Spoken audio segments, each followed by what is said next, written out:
The weak revel in their aggression. The strong in their gentleness.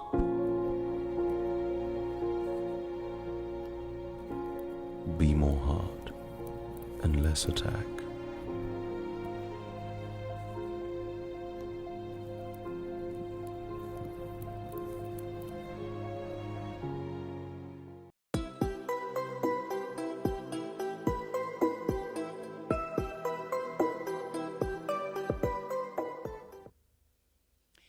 Good evening and a warm welcome to Big Budget Business, where we discuss pertinent issues that we face as young business people, and we also highlight the lives of prolific young business people making strides in their respective fields.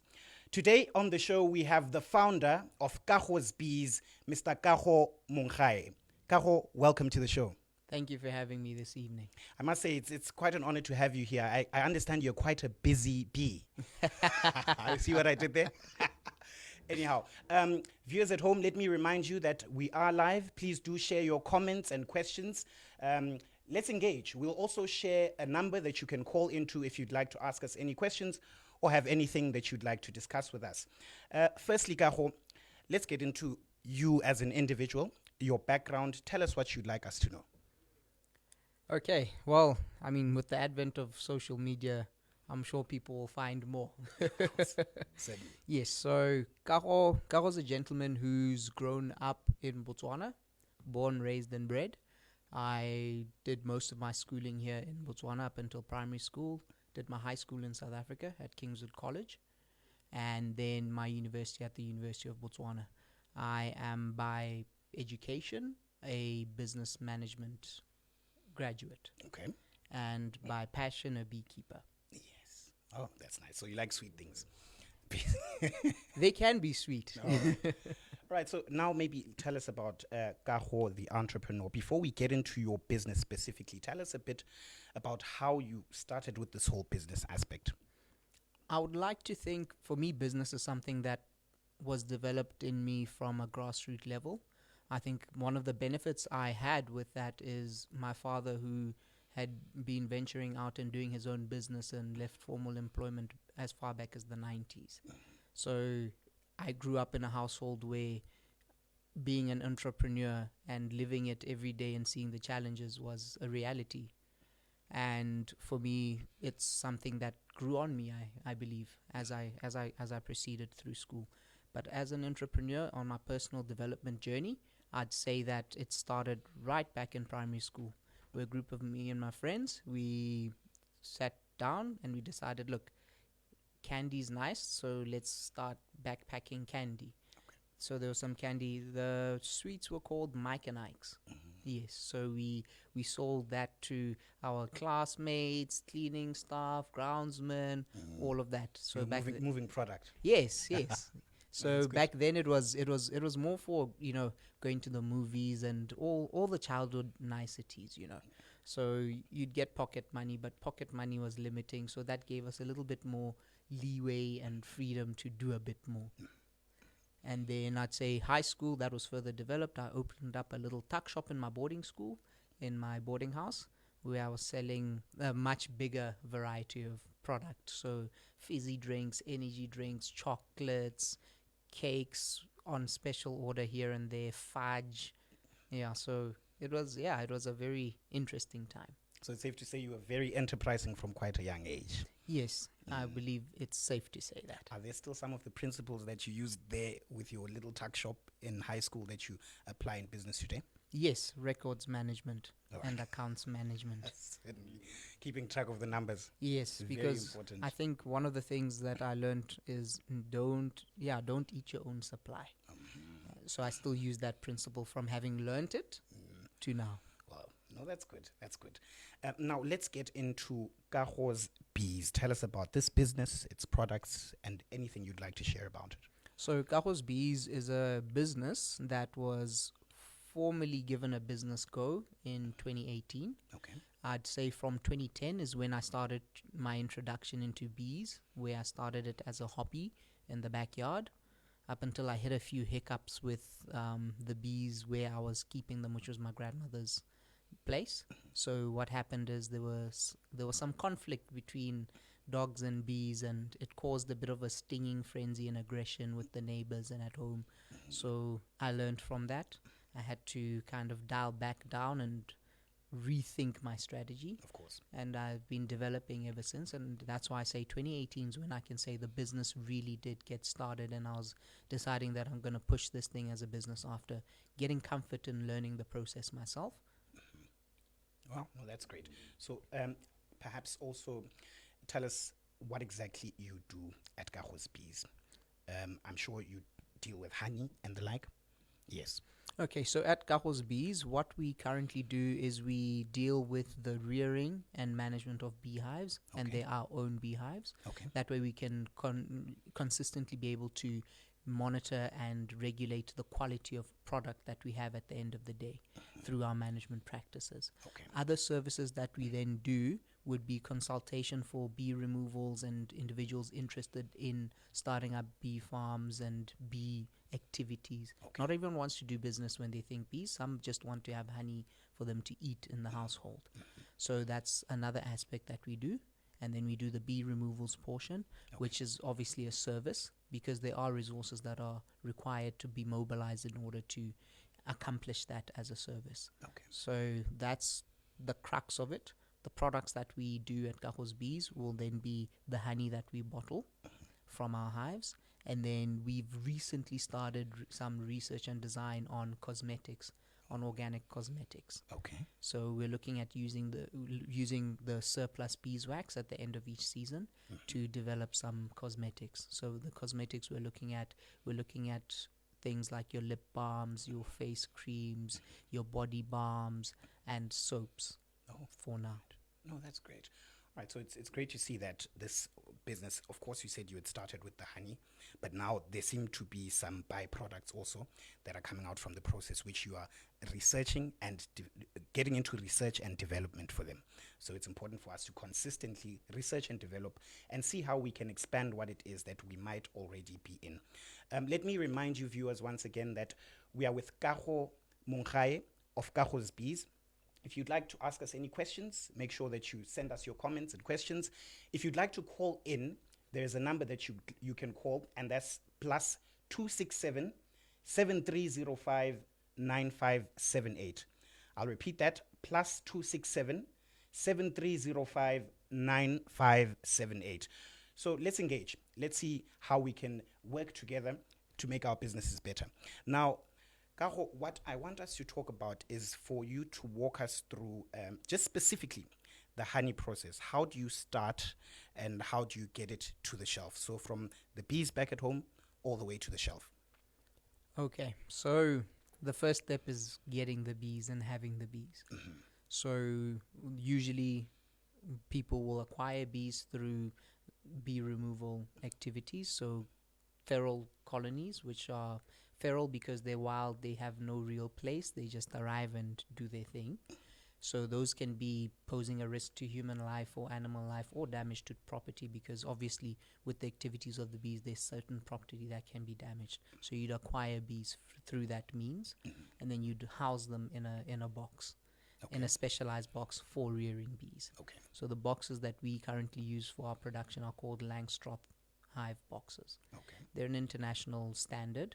So the specifications, no matter where you go in the world, a Langstroth box is a Langstroth box. The specifications, dimensions, measurements should all be the same, if not within a very narrow error of margin.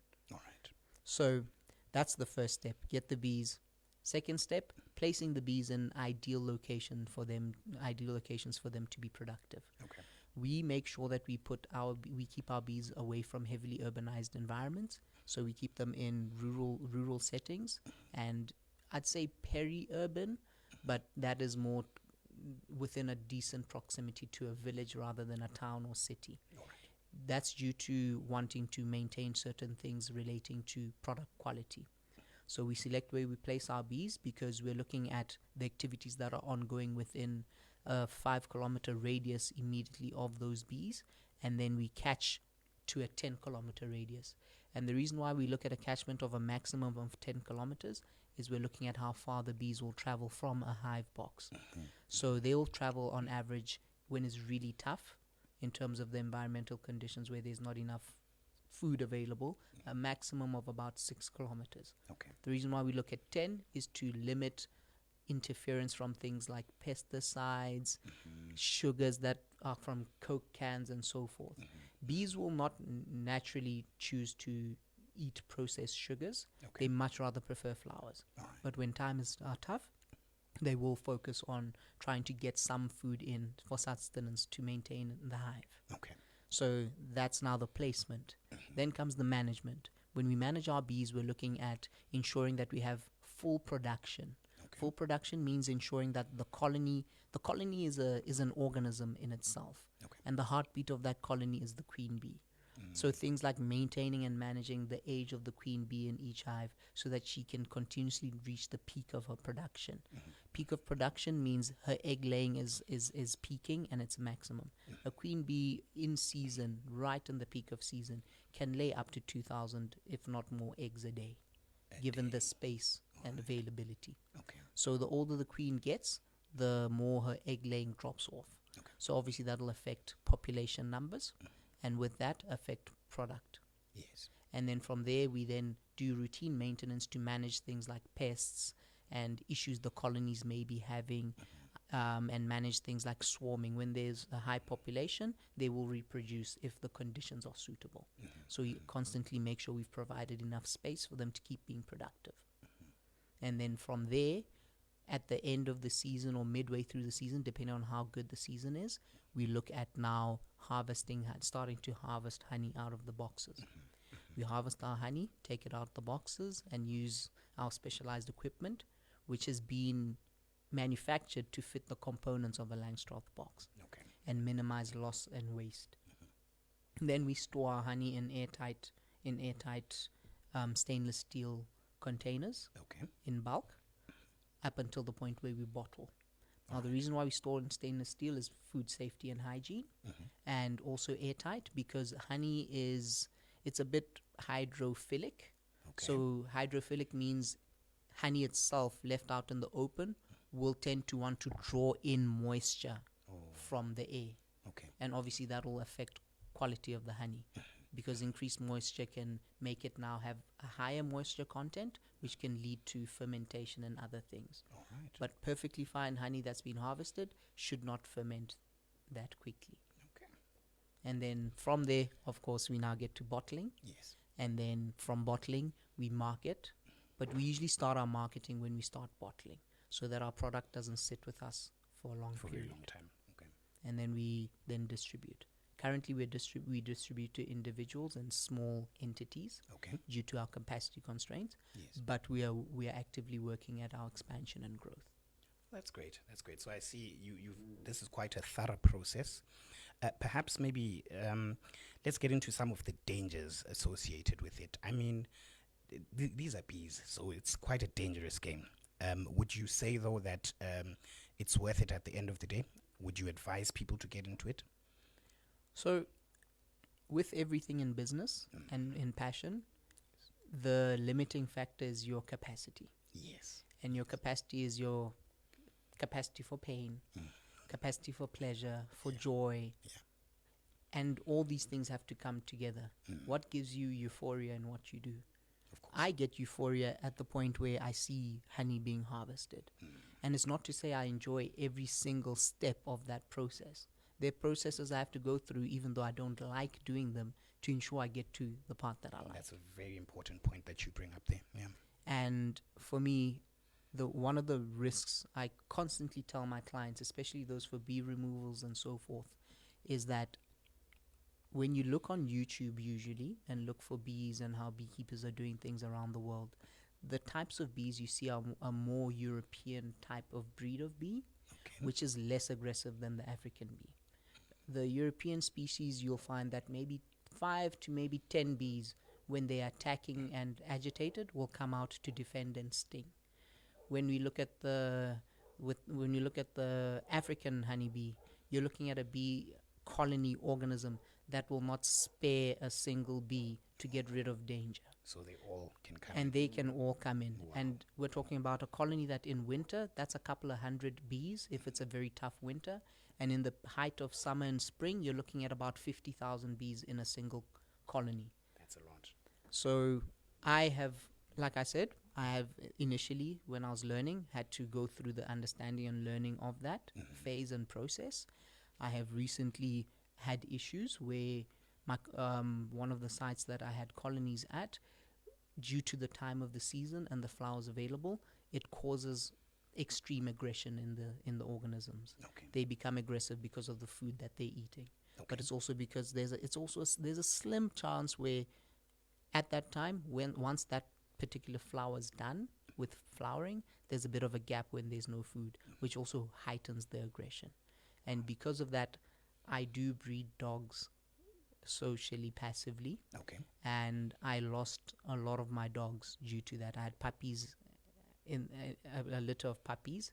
So because of the time of the year and some agitation that happened with one of the boxes, Yes. it kind of set off a chain reaction across those boxes, Wow. and those poor dogs got stung to death. To death. Yeah, so such, I think, such is the challenge of business. We will go through ups and downs, and there will be situations that make us question.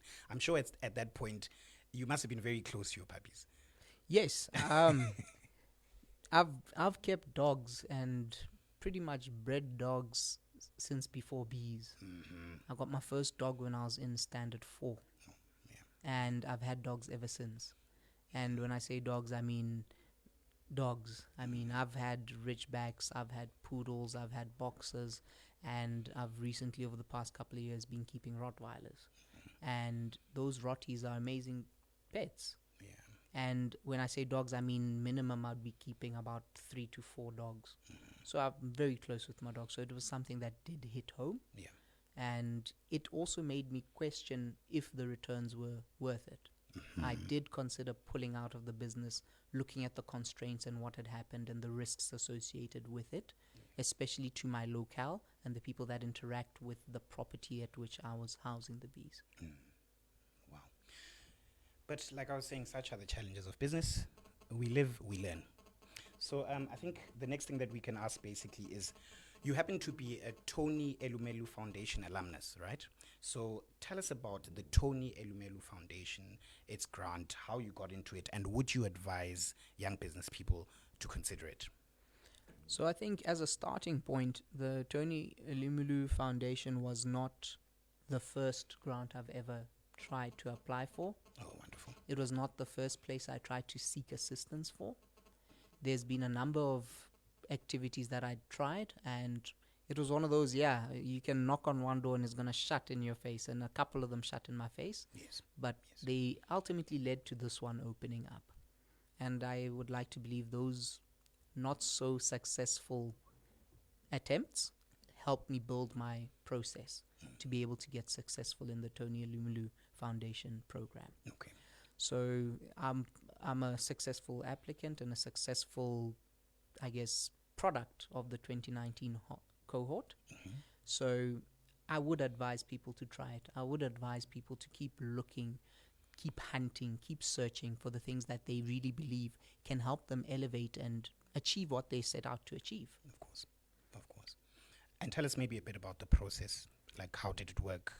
So there was an advert that was flighted, and the advert that was flighted was speaking specifically to those who are interested, who match up and meet some of the Millennial Development Goals. In essence, try your luck. It'll be a program, it's intensive training, all done online through correspondence, and there'll be weekly activities and your dedication to get through the program. And should you be successful and complete the program, you'd get a $5,000 seed capital grant. Hello. I think we have a caller on the line. Hello, sir. Hello. Oh, okay. No, that's fine. Sorry about that. Nonetheless, you mentioned that this is $5,000. I'm sure that helped a lot. Yes, that really did help a lot. It was unfortunate that it came at a time where Corona also started to happen, so there were limitations in the movement of stock items that we were interested in purchasing to grow the business. And then everything sort of started to come right, and we started to get in all our stock items. Yes. We had plowed out a number of quite a sizable hectarage on the farm of sunflowers to actually put some bees in there to pump them and grow them, so that we could split and increase the hive box numbers. And at the point in time we had to mobilize all of this, the first lockdown happened and movement stopped, and it was kind of a lost cause. So it was a bit challenging and a bit of a feeling defeated moment. And with that being the end of the summer spring gap, that meant there's no real expansion plans that could happen because we were going into winter. Yes. But it helped us be prepared and ready, so that when spring happened, and spring for me, I would say in the region where I keep my bees, starts about mid-July, where the aloe vera come into blossom and the bees start to ramp up their production and increase their numbers in preparation for spring. So we are very ready for that. And since then, we've been able to actually increase our hive populations. Oh, no, that's great. That's great. So I take it you're listening out there that we need to continue, as Kago says, to look for different things, whether it's scholarships, whether it's programs that can help us elevate our businesses so that we can move our businesses to where we want them to be. Let me remind you once again that we're live. You can comment, you can send your questions, and you can call in 73059578 if there's anything that you'd like to know about Kago's bees and the whole honey harvesting process. I think you touched on something there. I think one or two challenges that you've had. You've touched on them already, but let's get in depth into them. You did lose dogs. You did have the corona pandemic hamper some of your plans. Would you say those were your biggest challenges thus far? For this year, I would say they really were. Okay. Confidently, yes. Okay. And how would you advise someone to take on a challenge and then build the resilience, basically, to move through whatever challenges they face? So I think one thing I learned through this time was that we have a natural drive to see our stuff succeed. Yes, of course. No matter what we do. And with that, you need to find a place of quiet when everything seems to be going pear-shaped. Yes. So when it's all upside down, you need to find a place of quiet so that you can actually re-strategize and look at what's available to, as quickly as possible, react to the situation. All right. No, that's fine. I think we have a call. Do we have a call on the line? Hello? Hello? Caller, are you there?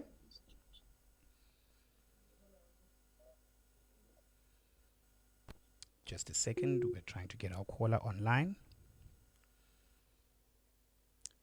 Right. I can see we've also got some comments coming in there. Joey Mutibi here says, firstly, let me start by commending you, Kago, for the hard work and the articulation in unpacking the process of beekeeping. Hello. Hello, sir. How are you? Hello. Hello, sir. Can you hear us? Hello. Hello. Are you there, sir? Can you hear us? Yeah. Hello. Yes, sir. Hello. Hello, sir. Can you hear us? Yes, I can hear you loud and clear. Oh, that's great. Yes.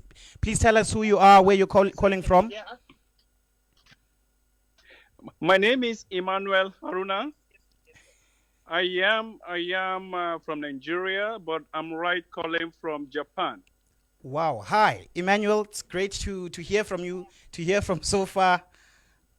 Wow, that's great. How are you doing?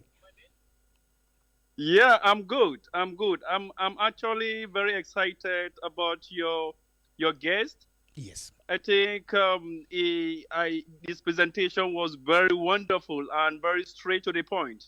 But my question is, I would really want to know the market viability of the business, like the beekeeping, and what would be his advice for the youth who are interested not especially in Botswana, but in Africa at large, in making their mind to do beekeeping business? Okay. All right. So I think with most things in business, market viability, as you've stated, is a very important thing to consider and look at. And some of the things that you'd have to look at as an entrepreneur is where is your marketplace for the product that you want to do? And you have to really invest time in understanding what are your numbers looking like. And when I say numbers, I'm literally referring to your business model process. If you're interested, pick up a book, research something on Google, understand the processes. Next step, find out how many of these things are accessible to you in your location. Because if they're not accessible, it's going to be a costly experience for you. So you need to figure out where you're going to cover those costs. And such things will impact the size of the operation that you're going to be starting, how small or how big it's going to be, how much money you'll need to actually get going and have that venture sustain itself at a faster rate. Now, places to start to look at your local market is get in contact with your local authorities. So beekeeping would fall under Ministry of Agriculture or Food Security or something of the sort, to find out actually how many beekeepers do you currently have in your area, to look at your statistics office and see if you can get information to see how much honey is actually being produced and consumed in the country. Globally, there is a demand for honey. I will be very frank and honest with that, due to its health benefits and other related uses for the product. So globally, there is a market, but that market is you're dictated to enter that market based on your quality, and quality will dictate how much you need to put in, which comes right back to the beginning on understanding your region and your market locally to be able to leverage off of that to achieve the kinds of quality standards that are demanded from you internationally. Wow. Thank you very much for that. Hello, Mr. Emmanuel, are you there? Oh, okay. No, that's great. Thank you so much. And thank you so much, Emmanuel from Nigeria in Japan for calling into the show. We're quite chuffed, definitely. So I think a takeaway that I got from you there was, first and foremost, research, right? Getting in touch with your local authority also, because it's important for you to know what regulatory issues might be there. We were still reading Joey Mutibi's comment here, and he says, firstly, to congratulate you, of course, and then secondly, my questions are as follows. As a beginner from inception in the beekeeping game, after how long can one farm bees until they reach a business stage of breaking even? How long do you think it would take for one to break even? So I think the truth is that would be a purely subjective response. Right. I can't give an objective response that, you know what, you will make money after 3 months, after 6 months. It comes back to what I've just been saying now with regards to getting to understand your numbers, getting to understand your process. Because what is it that you're in the business for? Are you in it to make $1 million? Are you in it to make $500? Where do you want to play? Because all of those are still businesses in operation. Of course. So, and it's one thing for everyone listening in to understand that it's bee farming because it's a farming process, but it's also seasonal, which means it has its cycles of production and it has its cycles of not being productive. So these are the things that you need to marry together to see where you need to be playing. For example, if you were to say, look, I want to have 100 boxes, and those 100 boxes should bring me revenue. Each one of those boxes is going to cost you in Botswana Pula terms and value to set up and have operational. Let's say, as a conservative figure, looking at everything you need to be productive, about 2,500 Pula, and that's for everything to be operational and productive without bees. So how quickly can you get bees? How quickly can you grow your population? And if it's a cyclical business where you're only harvesting during one period in the year, you need a breeding time, you need to build up your numbers. So it's all determined on your level of operation and intensity. Mm-hmm. Mm-hmm. And then his question goes on to say, what steps have you taken to sort of adapt to the new normal as a result of the whole COVID pandemic? So with the occurrence of COVID, obviously there's reduced human interaction, there's increased hygiene requirements, and due to the nature of beekeeping already, it's not a very public activity. So on the aspect of social distancing and human interaction, I would say it's not that much of an impact on the normal business process. Okay. Because you're looking at two individuals handling the boxes as you consider your business operation on a day-to-day. Now, obviously, that's directly in the business. But if we look at it terrestrially, looking at our third parties, where you're getting your supplies from, who's supplying you, your customers, and so forth, I've had to adapt the model. The manner in which we're able to approach customers, do our trade-offs in terms of us delivering to them their products, and us then receiving payments, is something that we've actually had challenges with, but we've since been able to model our processes around it. We've started using digital invoicing. We've started, rather than requesting cash, requesting direct deposits into the sales accounts, so that we've actually get up to terms with what is the current reality of doing business. No, thank you. And thank you so much once again, Joey, for that question, which I think has been well addressed. I think now let me ask, what are you involved in outside of Kago's Bees? Is there anything that you're doing on the side? Well, I wouldn't call it doing it on the side. Okay. I'd involved in pushing the dream. Okay. So Right. I'd say Kago's Bees is only a piece of a bigger dream and a bigger vision. And our processes are for traceability in the food products that we eat and accountability in terms of quality. Of course. So we are actively developing the farm to ensure that we can actually provide our customers with produce that, when they look at it and we tell them of the superior quality and the steps that have been taken to ensure that what they're consuming is of a high nature, which is looking at things like sustainable farming, Yes. to ensure that we have minimized pesticide use and poison use and chemicals, because all these things have an impact on the ecology of things and the microclimates and microenvironments. I mean, it's easy to say, look, they're rats, let's poison the rats, but something eats the rats. So if you've poisoned the rat and something eats the rat, something eats what's eaten the rat. Yes. If the rat didn't get eaten by anything in being dead, that poison's still there and active. Absolutely. It's going to fall into the ecosystem. So those are things that we're looking at continuously, at how to build sustainable means of farming and sustainable means of produce. Right. Thanks a lot for that. And we've got another comment here from Tibos Mdojwa, who says, proud of you, Mr. Kago Monngae. So I see you're getting a lot of love out there. No, that's great. So I think basically in closing of our conversation, how can we access your products or services?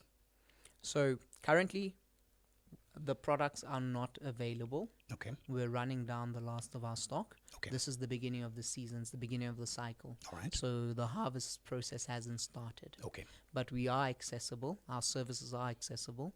We do have an Instagram page at Kago's Bees. We are on Facebook, Kago's Bees. And we do have our email address, which is kagosbees@gmail.com. And all of these are very well documented and available through our social media platforms. All right. No, thank you so much, Kago. Once again, it's been a pleasure having you on the show and understanding your honey harvesting process. And we wish you all the best of success in your endeavors.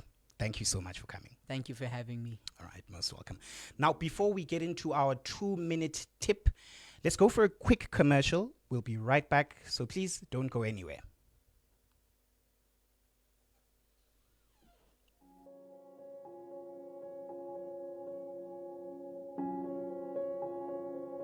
The weak revel in their aggression. The strong in their gentleness.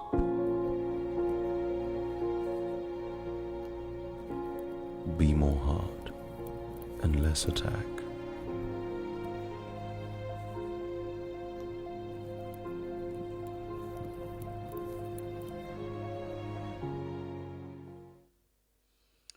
All right, so our 2-minute tip for today.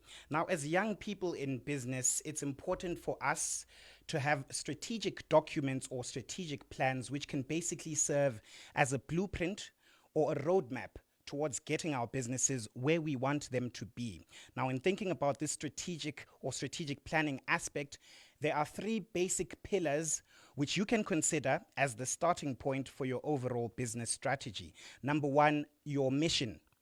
Your mission is basically a statement that will state the reason of existence of your business. So it will get into the intention and purpose of your business. Number 2, your vision. Your vision is going to be a forward-looking statement that basically paints a picture of where your ideal situation of business or where you really see your business being sometime in the future.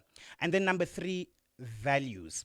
Your values are simply your guiding principles, which are going to ensure that all of the efforts within your organization are geared or directed towards you reaching this mission and accomplishing this future vision that you have for your business.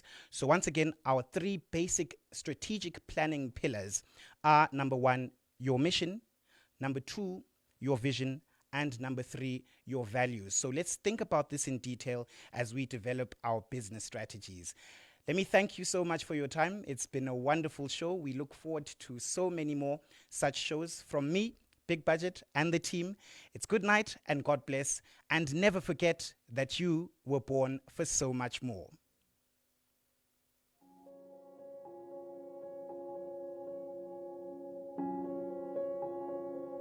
The weak revel in their aggression. The strong in their gentleness.